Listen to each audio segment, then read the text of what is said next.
Describing the appraisal instrument, you will want to go into your appraisal very prepared. So let us start at the very beginning. The first section of the appraisal document requires your demographic data.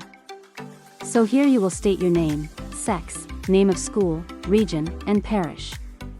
You will next need to know the appraisal period, which is the current school year, for example, 2023 to 2024. Each school is located in a Quality Education Circle, QEC, so you will need to know your school's QEC.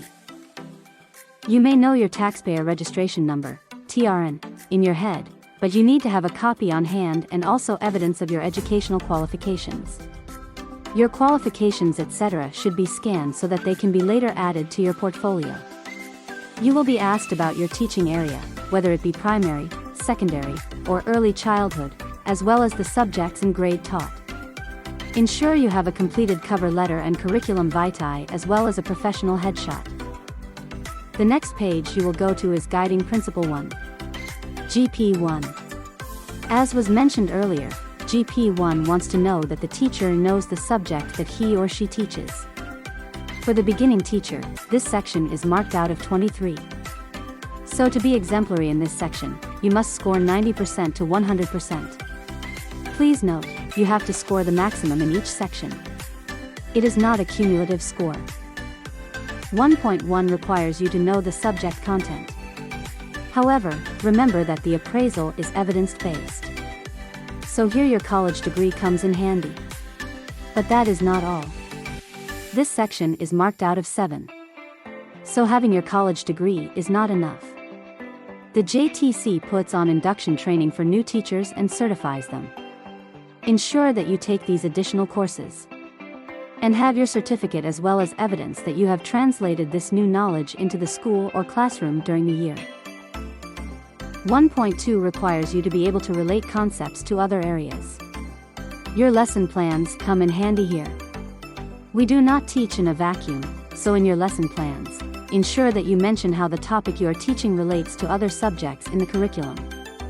For example, if you are a business teacher and you teach about the business plan, link this to agriculture science, as they too need to do business plans in order to start their own business as farmers, etc. 1.3 expects you to know how the subject is structured in the curriculum. Again, your lesson plan comes in handy as well as your action plan. You have to show how you logically sequence your lesson from basic to complex concepts. To get the 7 points here, you need your lesson plan, action plan, course outline, assessment plan, peer assessment, and any questionnaire or evaluation that your students completed. If you have a mentor, then a report can assist and a commendation letter from supervisor. 1.4 requires you to relate your subject to the National Development Goals. We have 4 national goals. 1. Jamaicans are empowered to achieve their fullest potential. 2. The Jamaican society is safe, cohesive, and just. 3. Jamaica's economy is prosperous. And 4. Jamaica has a healthy natural environment. Use any 1 or 2 at a time in your objectives and show how they come out in the lesson. For example, in Goal 4, you can write in your plans that your students will dispose of garbage properly and keep the classroom clean. So before you begin and end your class, you ensure that the classroom is clean, tidy, and garbage-free. Your assessment plan can even show students getting marks when they use the initiative to clean up without being told. All of this with pictures of students straightening rows in a clean and inviting classroom will give you maximum score. We will now take a break to ask some questions to see how much you remember from the presentation.